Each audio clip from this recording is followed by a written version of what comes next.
a college, and it's a place where faculty and students come together to learn about the world, essentially, and all of its many varied complexities. And so, I see this as intricately, intimately attached to our strategic plan, which has in it the requisite to expand opportunities that engage students with faculty, staff, and each other. And the key thing to remember here, we hear so much, and rightly so, about student success and how everything we do is about students and student success, and that's very true. But I would add a caveat to that, and that is that it's about faculty and student success, because you cannot have student success, in my mind, without a key component, and that is the faculty themselves, be they full-time faculty or part-time faculty, as we have, of course, a significant number of those in the VCCS. So we need success on in both arenas, from my mind. And so that was really the genesis of the idea of us doing something concrete at Reynolds that gets at the whole faculty development function and enabling us as an institution to put faculty development, as it is linked especially to student success, on the front burner. And so, in my mind, and to say a bit more about this idea, it really is the essential element.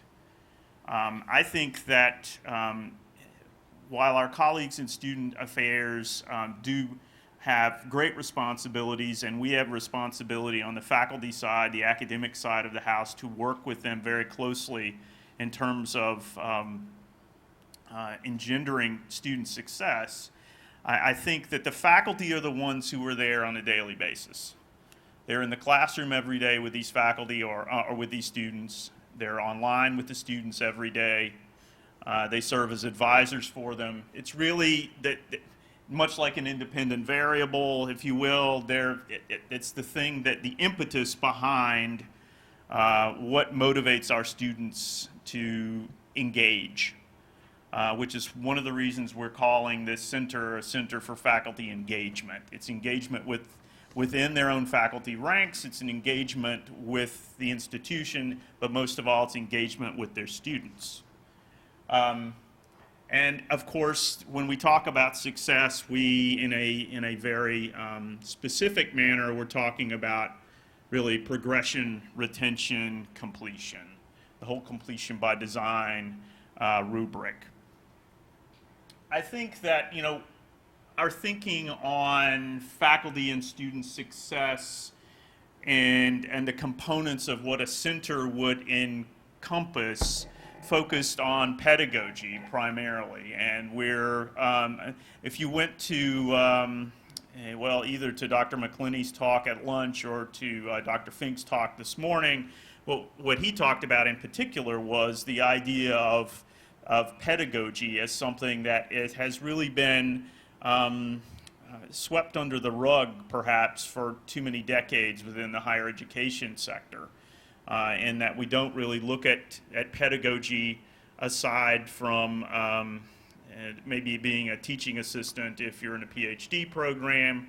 And in some instances, with our adjunct faculty in particular, we do too much of the here's your textbook, here's a sample syllabus, good luck.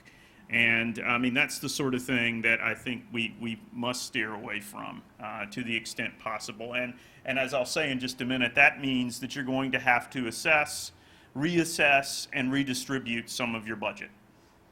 But in terms of the things that we want to cover, and I can't cover all of them on this slide, but it really has to do with, first and foremost, faculty content, and pedagogically, what's the best means for imparting that sort of content, as opposed to just the sage on the stage, as we say. And I think that clearly advising is an increasingly important component of what our faculty members do, and it's going to continue to be. And at Reynolds, we have a very comprehensive advising restructuring plan in place that Dr. LaRosen, our executive VP, has been working on. And so that we realize that's going to be part and parcel of a faculty member's responsibility moving forward. In terms of pedagogy, we're talking about it in all of its various forms, whether it's face-to-face, whether it's hybrid or online.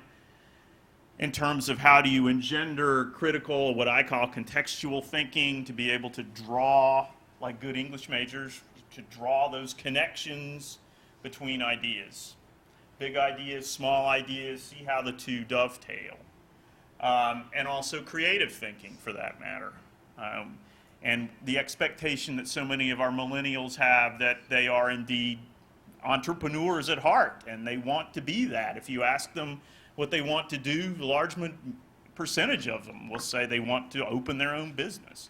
So that sort of creative thinking that has to occur in the classroom, and the faculty are the ones who have to make sure that that's included in how they run their courses. Of course, with honors coursework, as Dr. Bourne-Richardson will talk about at Reynolds, and then also with our developmental coursework. A couple that I left off were online open education resources with OER, which we've have an entire training and development component related to that, and then assessment. You know, even our assessment coordinator says, don't put the word assessment in, because as soon as they see it, people run the other direction. So, you know, we talk about development of learning outcomes and those sorts of basic assessment devices that are necessary in every class. But essentially, it comes down to generative thinking. And what do I mean by that? I mean, as the word might suggest, in a literal fashion, it means thinking about the next generation. Okay, what's coming next? And again, it gets back to that creative thinking process that faculty members excel at, but perhaps they need some help sometimes in enabling their students to make that connection to what I call generative thinking. What's next? Think metacognitively, as Dr. Fink was saying this morning. Get outside yourself and look back on how you're thinking about things, not just what you're doing in the classroom. And that goes for faculty as well as for our students, most certainly. And then my job as the administrator, you know, my job is to, as I see it with the faculty, is twofold. One, it's accountability, certainly, to some extent, but it's also advocacy. And so, you know, I think that my responsibility as the CAO is to work with my colleagues at the executive level to make sure that they understand the importance of a Center for Faculty Engagement and that they understand the necessity for funding it. And so that's what we've worked on over the last couple of years, is to try to ensure that it becomes a recurring part of our budget. And this is at an institution where our budget is dropping precipitously. And yet we see this as a very valued part of our culture. Professional development has been at Reynolds for many years.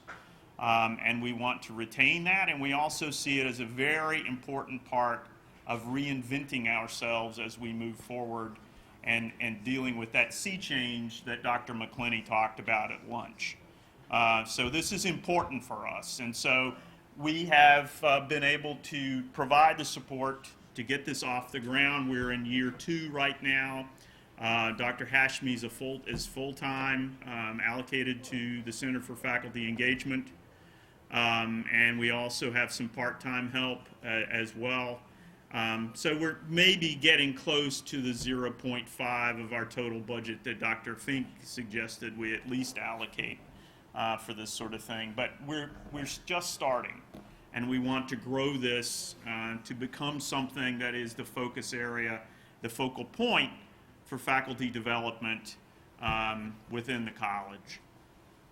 So, and then, again, as I said, to ensure that it's a recurring budgetary item and a line item within our budget moving forward. And we see it certainly as being a necessity and that sustainability is something that has to be a part of this whole process. So with that, I'll turn it over to Dr. Hashmi.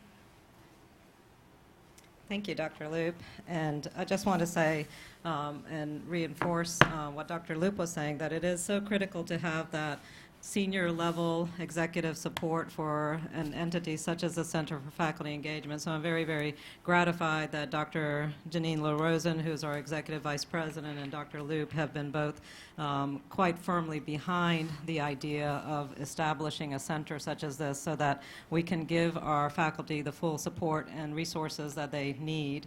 If you should have received a handout when you came in, and I'll be referring to this from time to time. If you didn't receive a handout, I believe we have some extras.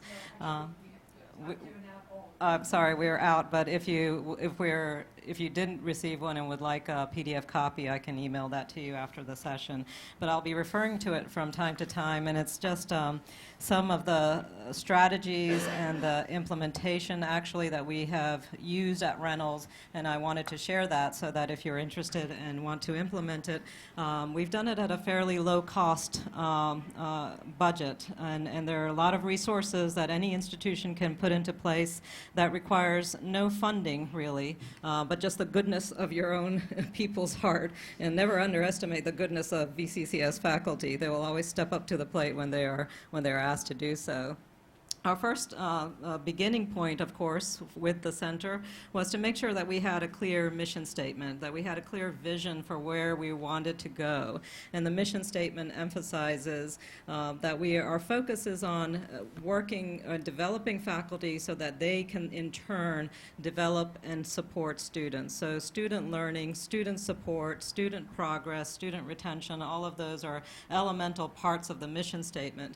But, of course, we have to do that with the faculty in mind, so increasing collegiality, providing faculty the support and the resources that they need in order to grow and develop professionally. That's all embedded in our mission statement, and that was the critical launching point for us.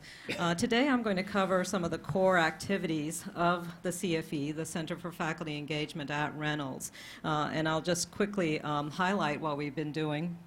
I'll talk in a little bit in more detail about our faculty learning cohorts, our certification programs, which are directly connected to the strategic initiatives at the college, our new faculty induction program for new full-time faculty, our faculty lunch and learn series, and our faculty resource bureau that was just implemented a few weeks ago, and then also a corollary, which is our partnership with VCU with the Humphrey Fellows Program.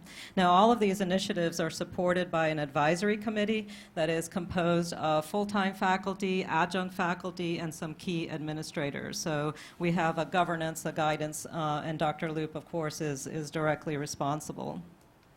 So faculty learning cohorts, what are they? They're really faculty learning communities, but learning communities is a term that's actively in use at Reynolds, and we realized it was causing confusion for our faculty. Our learning communities are paired courses for students to sign up, so we decided to go with the term faculty learning cohorts. I would recommend this book if you're interested in initiating and developing a faculty learning community at your institution. It's called Developing Faculty Learning Communities at Two-Year Colleges, and that was my initiating point. I read the book and found some wonderful ideas that I could translate into action at Reynolds. We began this last year, and so our faculty learning communities work on the calendar year rather than the academic year, and this is so that they coincide with the faculty evaluation plan. Faculty sign up for an FLC in the fall of the year. They actually begin it in the spring. So for instance, spring 2016, we launched new FLCs. They will run through spring. Some of them do a few activities in the summer, and then they also have activities in the fall where they wrap up. They stay as a coherent, cohesive group, hopefully. We do have attrition of maybe one or two faculty along the way, but for the most part, they stay together, and they focus on a singular topic. So the initiating steps last year we had 6 FLCs that ran with 52 participants. I was really pleased. My goal was to have 30 participants in our first year, and we ended up with 6 FLCs and 52 participants. This year, we've had a little bit of a drop. We've had 3 FLCs that made. 2 of them were not, didn't have sufficient enrollment. And then we ended up with a total of 27 participants this year. But their topics, yeah. Oh, I'm sorry. Is this just new faculty, or is it? This is for both adjunct and full-time. Anybody who's here is able to participate in an FLC. And if you take a look at your handout, the first page is just the call for proposals. So initially in the fall of the year, for instance in September, October, we'll send out the call for proposals for facilitators, and they will develop their topics, and we've had topics as wide-ranging as engaging students, reflective teaching and writing. We've got one running this semester or this year now on the cultural elements within our community, how to bring the local into your classes. So it's whatever the facilitators really see as a critical and important concern. They're welcome to propose topics. So we send out the call, we take a look at the topics, and then formalize that process. So once we have the facilitators in place, we have the topics in place, then on the page 2 you see the invitation to participate. Invitation goes out to all faculty, adjunct, full-time, inviting them to participate in an FLC. They are free to review all of the FLCs. All of that is available on our website. They can take a look at the description, what the expectations are, and then they submit their application. I do like the formality of the application process because I want the facilitators to have that chance to review the participants and to make sure that their list of their roster is of people they actually think will find benefit in that particular FLC.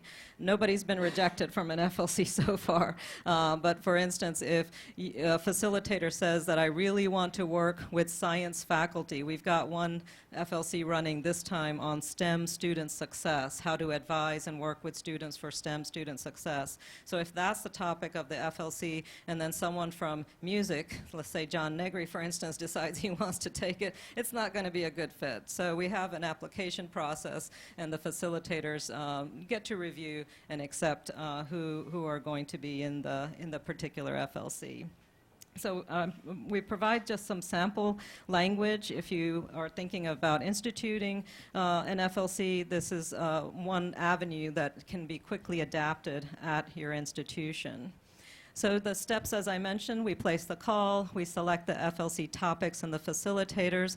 We do compensate the facilitators with stipends, and usually it's 1 credit of a teaching assignment. They would get 1 credit overload as a stipend for that semester. And then also some funding for resources. We have some faculty who are facilitators who order books and supplies for their particular groups, and we're able to fund that and support that. And so once it's all in place and the people have applied, faculty have applied to participate, we do encourage them to have a conversation with their deans to make sure by October, November that they are putting their participation in the FLC into their faculty evaluation plan. The participation in the FLC gives them full 20 hours of credit for their evaluation plan. So if we at Reynolds require 20 hours of professional development credit, if they participate both spring semester as well as fall semester, working in an FLC gives them that credit because they're going to meet monthly, they're going to have homework assignments, they're going to actually produce something at the end of the FLC. And then finally, I recommend just trusting the integrity of the process. Once the FLCs are in place, I step back. The facilitators are responsible for organizing their meeting sessions, for communicating with their particular group, and then for sharing with me who was active in participating throughout those semesters. Some comments from our faculty, from our facilitator. One facilitator pointed out that the sustained time frame of the FLC was really valuable to her because it increases time for collegiality, collaboration, professional development, as well as reciprocal learning. So this is not just a one-shot workshop where you give information to faculty, they walk away. It's an opportunity to sustain and develop that conversation like a real class might be. And then a participant on the other side pointed out that it was really valuable to her because it gave a safe space for her to really open up and have engaging conversations. So unlike a workshop where you might come in an afternoon and you really don't know who your colleagues are in that room, the sustained quality of the FLC made it more comfortable where she was able to open up. And this particular group focused on issues of racism, on inherent prejudice within the system, and it's difficult, controversial topics. They focused on reading Whistling Vivaldi, but they were able to open up to each other and engage in that kind of in-depth conversation that they really wanted to have. So another step then for the CFE is our institutional, our support for our institutional strategic initiatives. And we at Reynolds are overwhelmed, as I think a lot of you are. I hear a lot of discussion about all the initiatives that are going on at every institution. Well, we've got just 4 of them listed up here, and we've got many more than this, but we've got the new honors program. We have an advising task force that was previously mentioned. We have the open educational resources and the dirty word assessment. So we need to make sure our faculty are supported and ready to participate in these. We can't just keep throwing things at them. Here's another initiative, but we're not going to really help you develop to work for it. So these are the areas that we've targeted these past 2 years in terms of aligning faculty development with what the rest of the college is doing. And this is a quick snapshot, as you see, in terms of the number of faculty participating. We've had 205 faculty just between June of 2015 and March 2016. We had 205 faculty go through one training or another, which is an indication of the commitment of our faculty and the willingness that they have to engage in these efforts.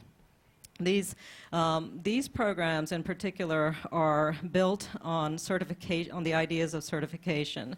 So we track people who participate. There's sometimes homework assignments that they have to complete afterwards, and once they complete the process, they do get a certificate. They certainly get professional development credits, and everything is structured in a very formal manner. So on page 3 of your handout, you'll see a sample of one of our course descriptions. And this is from the honors course description that Ashley's going to talk about in a little bit. But we want to formalize the process. These aren't just workshops, but they're actual developmental courses for faculty. So there's course description, learning outcomes, all the objectives, everything spelled out. And there's just a consistency in any of these kind of strategic courses that are part of the strategic initiatives.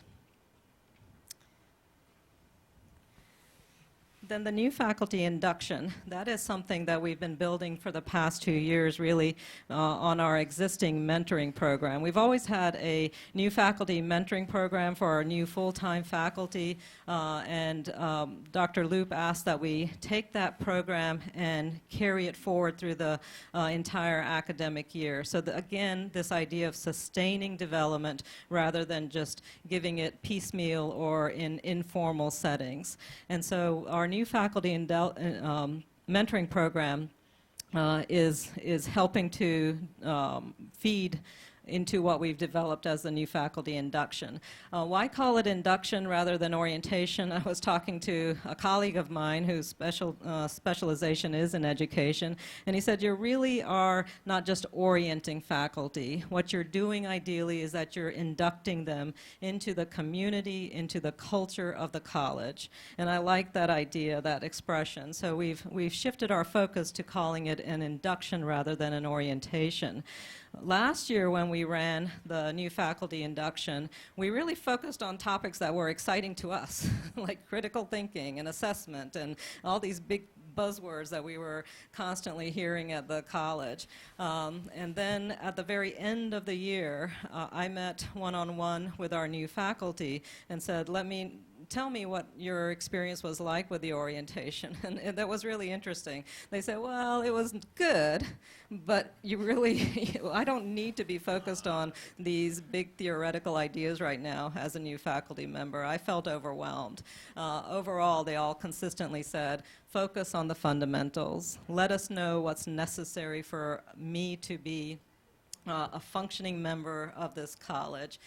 We really need information, the tools, the resources to get through the semester and working directly with our students. So that was an important piece of information from them. They also asked us to engage the learner, that if we're talking about teaching and learning, that we demonstrate those same actions of teaching and learning, not being the sage on the stage even at that point when we're working with new faculty. So we really took that idea and changed it into making our workshops very fun, engaging, a lot of role playing. We do scavenger hunts and so forth, so that made a big difference. And then also give them the tools and the resources that they can walk out the door and implement right away. That's what they were looking for. So this year, we initiate with a new faculty mentoring program. Our mentors and their proteges are brought together. They're given some guidelines about what they are expected to do as a team. We have a welcome luncheon where we invite not just the mentors and their proteges, but many of the individuals, the administration at the college. Then our 2 spring workshops, one focused on getting off to a great start the week before the spring semester began. How do you develop an engaging syllabus? What kind of considerations you need to do on the first day of class when you walk into a classroom for the first time? How do you connect and engage your students immediately? And how do you do lesson planning? So just some fundamentals that they could implement in their classroom for spring semester. And then we just recently did a workshop called There's a Policy for That. So Reynolds is a very policy-driven college. For every little thing, there is a policy for that. So we began off the session with one of my colleagues sitting in the background smoking an e-cigarette, and we were waiting for somebody to say, she can't do that. Everyone was being very polite, but finally we said, Barbara, put your e-cigarette out. And we said there is a policy for that, because Reynolds even has a policy about e-cigarettes. So we were trying to make our point there. So again, engaging workshops that connect with the faculty are very, very critical. The Faculty Lunch and Learn series, another quick and inexpensive way to bring faculty together into conversations. We do 2 every semester and try to focus, make sure that they're delivered on both we have 3 campuses, and poor Goochland always gets left out, but at least we're able to do it at the downtown campus, at the Parham Road campus. We make sure the same session is offered. We do feed people, and we focus on different topics. Our own faculty come in as facilitators. They focus on a topic, and it's usually an hour to an hour and a half, but it brings people together, and everybody loves to eat, so it's always a good time. And then the newest thing that we just implemented, the Faculty Resource Bureau, and you have some, again on page 4, you have some samples of that. This is meant to run similar to a speakers bureau. Again, there's no cost for implementation of this. I simply sent out a call to faculty asking them if they were experts in a certain area, and would they be willing to sign up as peer-to-peer mentors. So they were given some general topics to sign up for, whether it's classroom management, tips and tricks for Blackboard, how to create rubrics, and so forth, even interdisciplinary learning or some specialized topics such as balancing work and life. 15 of our faculty jumped in on the first couple of days, and they signed up for different topics that they felt they had areas of expertise and were willing to give of their time to share with others. And so this got put up on our website right away. And now, if, for instance, if I'm a faculty member that needs some assistance in how do I manage disruptive students in my class, I can look on the Resource Bureau, I can find 2 or 3 of my colleagues who are experts in that field, and I can contact them and get some good guidance and some individualized mentoring. This is also going to be assessed. Everyone whose name is listed here has received an electronic form, so if they meet with somebody and mentor them, they will be able to give us some feedback on how the mentoring session went and what they talked about. And we'll be assessing that as a new resource for our faculty.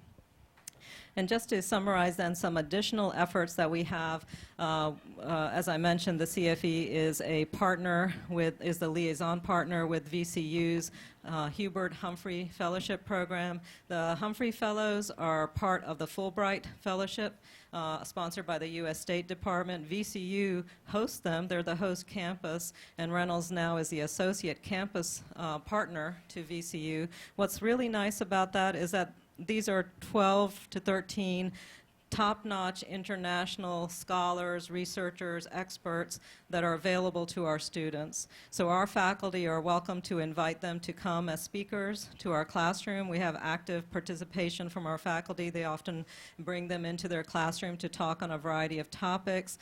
They've participated in our book discussion series, and then in spring we have a large conference with them where they come and share their expertise, and our faculty, staff, and people outside of the community also participate in that. And then finally, the CFE serves in that same way as the liaison to the Fulbright Fellowship Program. So I think I covered all of my handouts. I forgot to mention the last handout is just a sample of the policy scavenger hunt that we did when we did there's a policy for that. We put the faculty together into groups, the new faculty into groups of 2s. We didn't even tell them where the policies are located on the website. They had to find it out themselves. But they had to work in competitive teams to see who could find the answer, find the policies that actually resolve the issues that they had. So that is a quick highlight of many of the activities that we're doing, and then I'm going to turn it over to Ashley, who's going to talk about the coordination with a strategic initiative.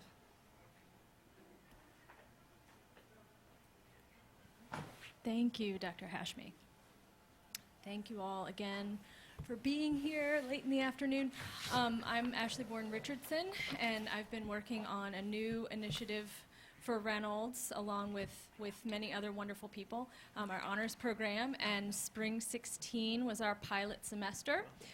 We were pleased to have about 40 students in about 6 different honors classes, plus about 5 honors contracts, so that's been wonderful. But this program has really been 2 years in the making. We've been researching and planning this. We had an honors task force, which has now become an honors steering committee, and it's composed of faculty and administrators and liaisons from across the college, because this is an initiative that really has touched all the different divisions of the college. But I'm just going to speak briefly about how the Center for Faculty Engagement has been a real strategic support for this initiative. Oh, either way. Great.